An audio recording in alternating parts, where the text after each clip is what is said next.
Alright guys, some of you may have heard of this game, some of you may not have. In either case, welcome to Osiris New Dawn. Now this is a brand new game, it's an early access actually, so let's hop in and take a look at the options menu before we talk about this thing. So here's your graphic settings. We've got a decent scale of resolutions, as you can see. Graphics quality is a slider, terrain detail is a slider, view distance is a slider, everything's a slider.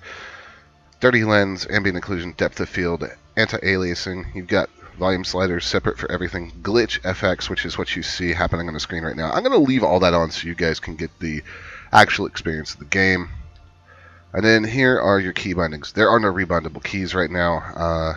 I would like to see some rebindable keys, but what they have is pretty sensible and works pretty well. So I'm not going to complain about it too much, but I would like rebindable keys, for people that prefer a different play style, maybe play, don't use WSD, maybe use the arrows and are left-handed with the mouse, or any variety of things, disabilities, that kind of thing. I would like to see that, but, it works for what it is. So let's hop into a game that I have created and played a little bit of.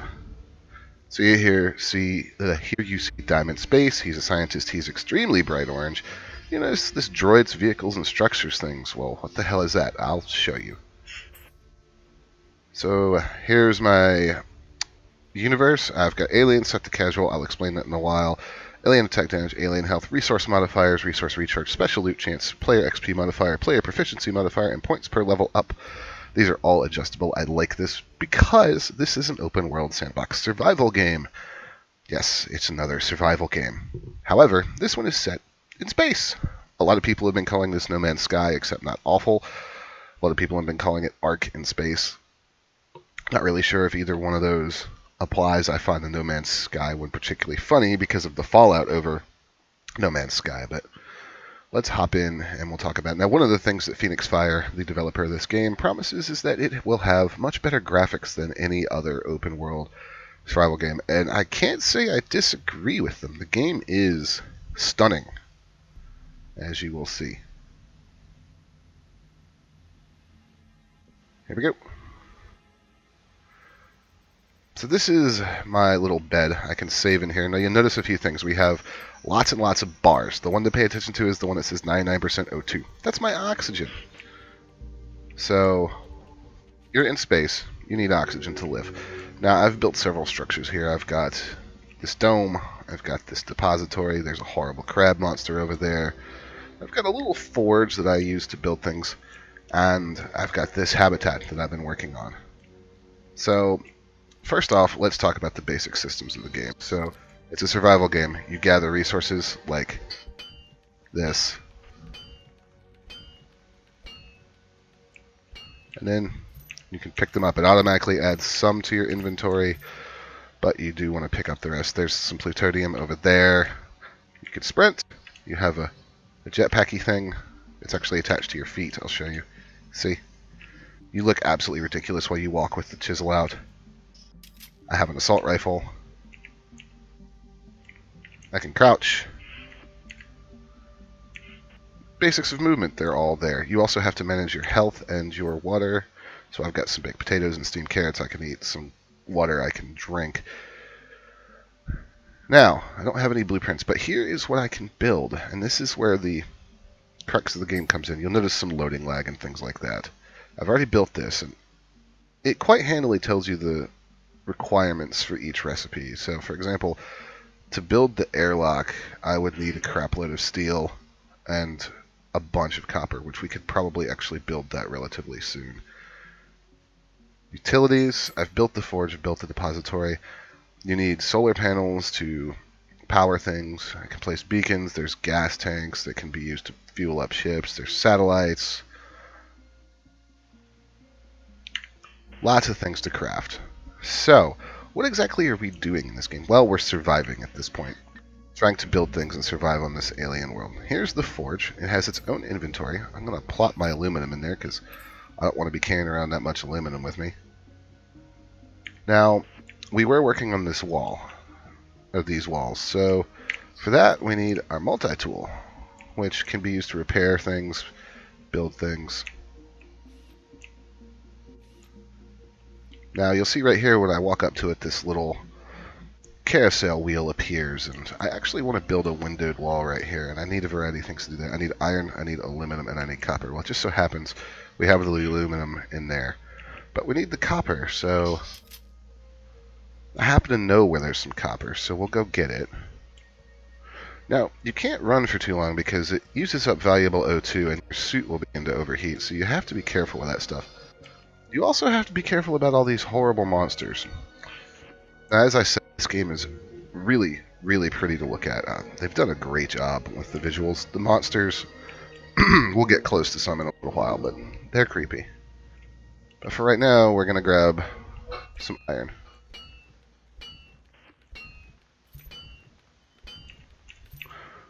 You may have noticed a little droid robot thing floating around by my base. I could have ordered it to come with me. I didn't, just because I find its pathfinding AI at this early stage to be really bothersome and actually makes the thing really hard to work with, so I prefer to go grab things this close to base by myself. Sorry guys, my throat's a little scratchy this morning. You'll have to bear with me. So we're just going to take all this copper and probably overburden ourselves. Yep, we're encumbered.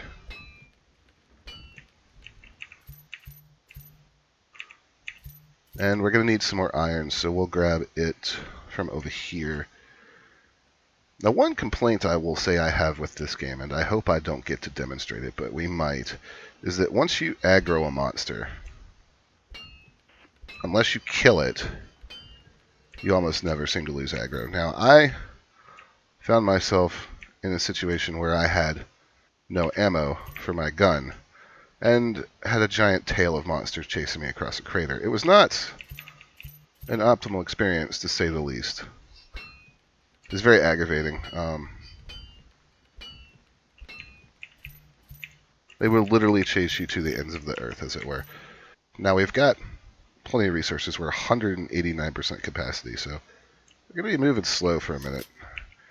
Here comes a dust storm. I actually like this effect a lot. It's very nice. I'm not going to comment a ton on the graphics. As you can see, they look really nice. The designs on the plants, all the alien life forms. It gives you the feeling of being on an alien world. It's very nice looking. It's got the Witcher 3 thing going on with the trees and the window. It's a little wonky looking, but it's early days yet. So let's take this and be super encumbered. It'll all be worth it, I promise.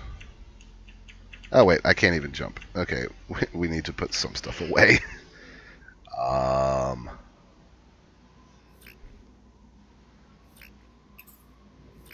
We'll split these stacks and store them.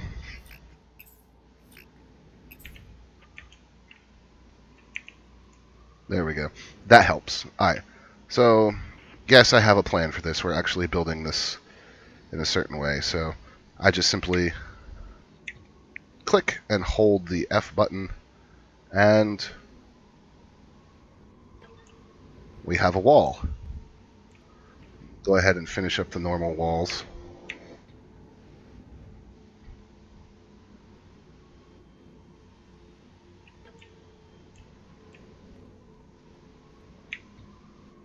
Now, I'm building this way for no reason in particular, just purely aesthetics. Window wall. We're going to need more glass. Which is actually okay. If you see, we actually don't have enough glass, but that's easily correctable because this is how you get glass. You pick up sand. We'll show you from the third-person view. We are harvesting glass right now. Look at that lovely dig animation. We go over here to the forge, and we craft glass. Simple as that. And I forgot, this is one thing that bothers me, I always forget it. You have to take things out of the forge's inventory, so, yeah. Not the most intuitive system in the world, and I tend to forget about it.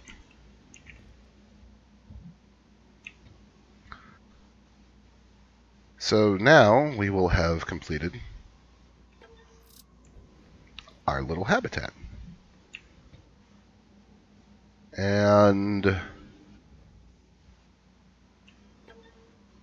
boom. So we've built and completed our habitat. That was actually a mission that we had. So this thing's all ready to go. It's got a roof on it now. Our next mission is to build an airlock.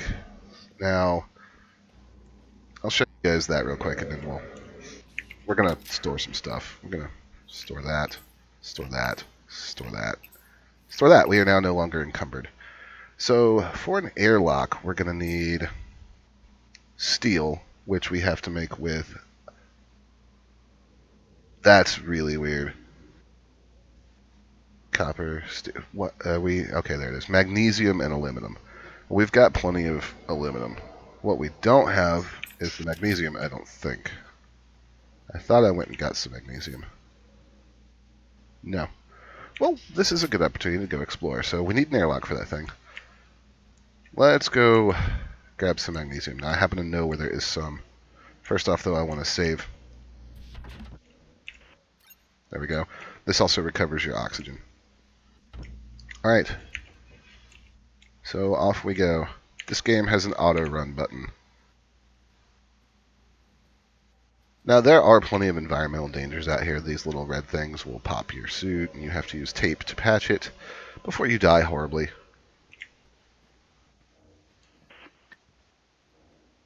Let me close that. So in the interest of showing you guys the stuff, now here's a nice big crater.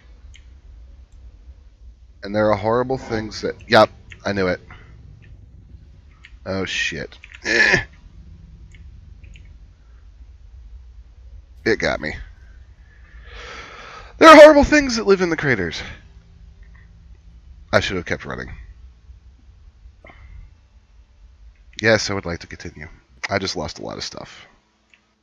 Except my dead body is right over here. Oh, yeah, we're good. Sandworms suck.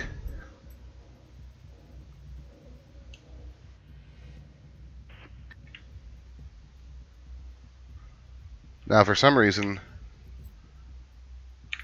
it left my dead body behind.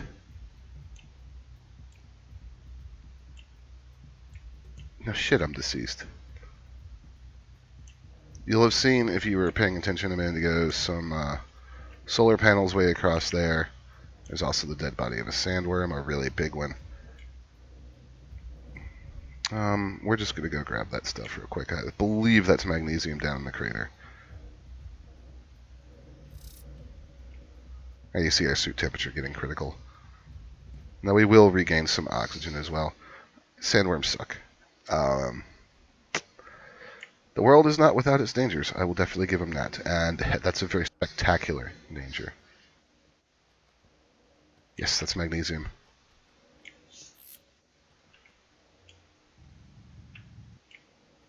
Now we needed a fair amount of it, so we'll just pick a couple rocks up here.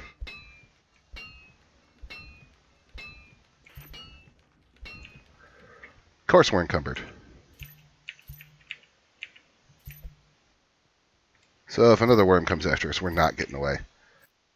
30 out of 50. Let's hope that's enough, because we can't really carry a lot more, especially encumbered like this.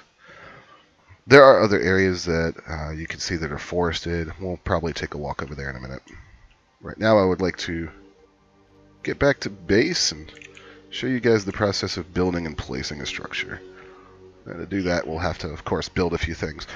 So what do I think of this game? Well, so far it's pretty well implemented. There's a lot of systems in place that were not in place with some other early access games that I've played, and I appreciate the fact that they're there. Now, I haven't really tried it multiplayer. The couple times I've logged onto a multiplayer, the servers have been at their maximum building limit.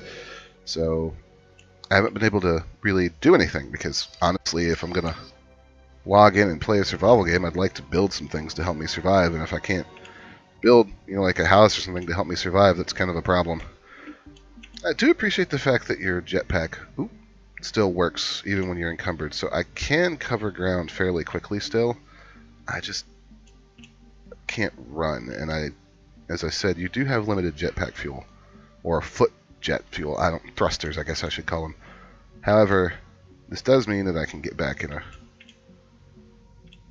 relatively quick amount of time. I could also see some really interesting jumping puzzles and things like that happening with this. Alright, so we need to build an airlock. For that, we need steel. Take the aluminum. For the airlock, we need 10 steel. We probably don't have enough for this.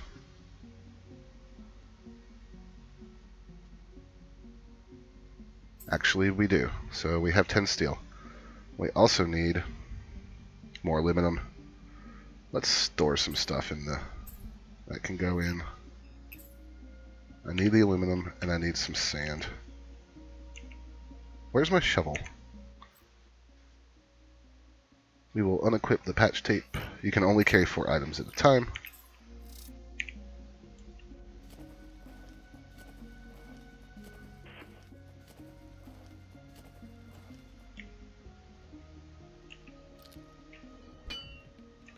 There we go. So, those of you thinking, well, the typical survival game loop of find things, build things, to find more things, to build more things, that gameplay loop, it is here. It is definitely present. Alright, we need 2 glass.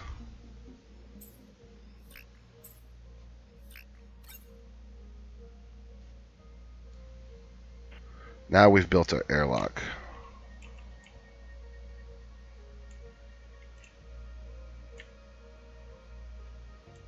Build air... what habitat coupler? Oh. I'm looking at it. And... it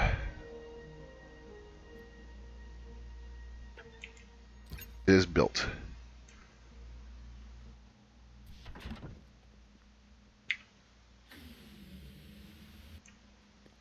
Alright, we now have a working habitat.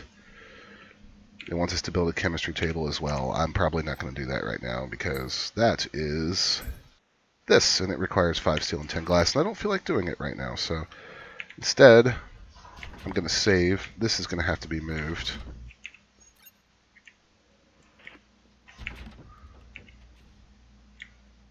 And we'll go explore a little bit.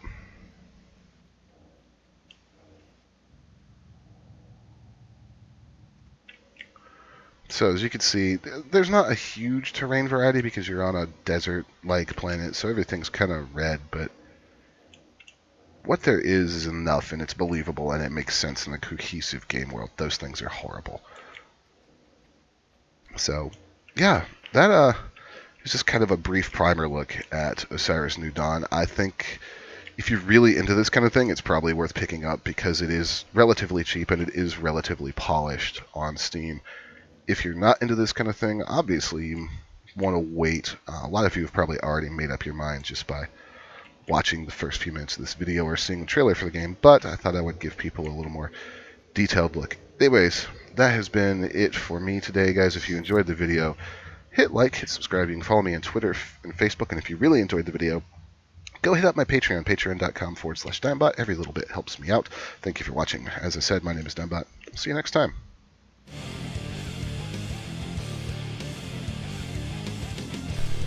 Like what you saw?